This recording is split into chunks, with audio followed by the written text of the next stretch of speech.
there's a lot of fascinating stuff in this book, but one of those that stood out to me was Austin Robertson, who was very much part of, he was a player manager and a journalist, very much a part of World Series cricket. But he begins his report with this in the book.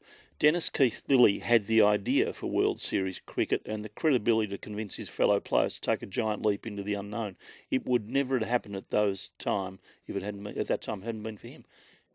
That's a huge. I mean, that's saying that you, with your involvement in World Series cricket, changed cricket, probably the most massive change in cricket's history. Yeah, and it was needed. But you did it. I mean, is he right? You actually... Oh, absolutely. I mean, Austin and Cornell was my manager. Austin was his offsider.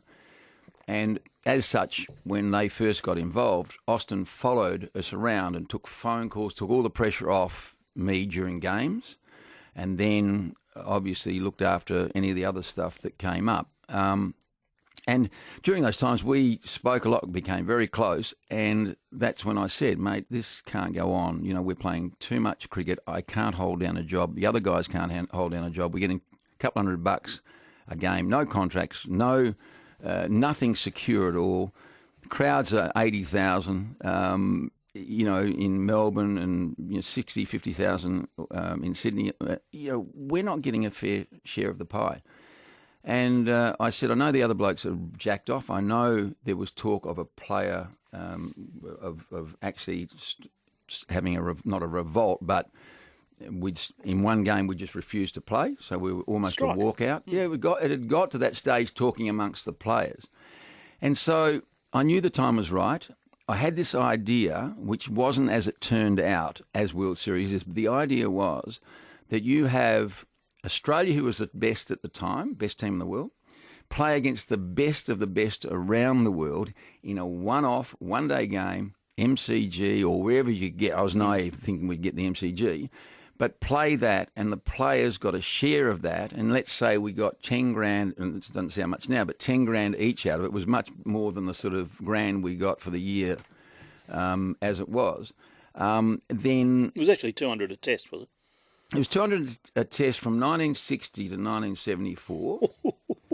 From 1974-75, when we made lots of noises, it actually, and we won the test series against England, so they would have made lots of money, they doubled it to 400.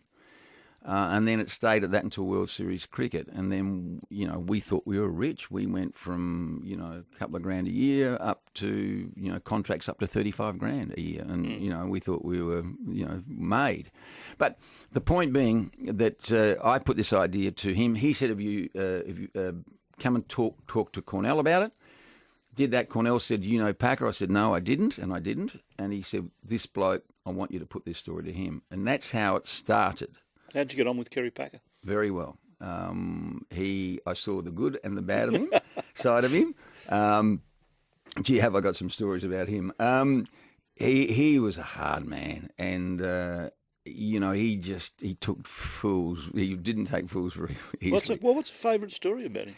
It was a lot. One that really intrigued me was we were at one of the first days of the first games out at Waverley Park in those days.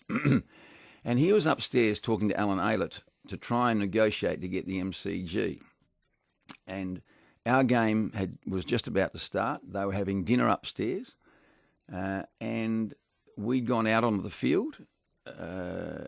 The umpires had already gone out there. We were coming onto the field. We grabbed the ball as you do. You throw it around a bit and bowl and limber up and all that sort of stuff.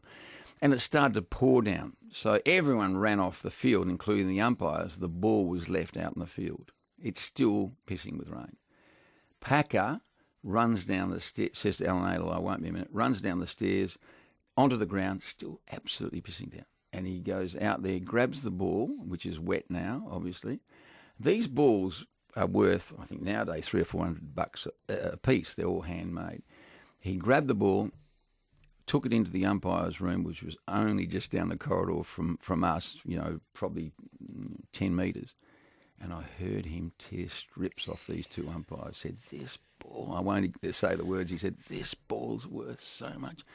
you should take more care. If I ever find you leave a ball out there in the elements again, you will not get a game again as long as I'm here. Oh, geez. All us blokes in the dressing room are thinking, I hope I don't make a mistake. So that was one, but there's many of them.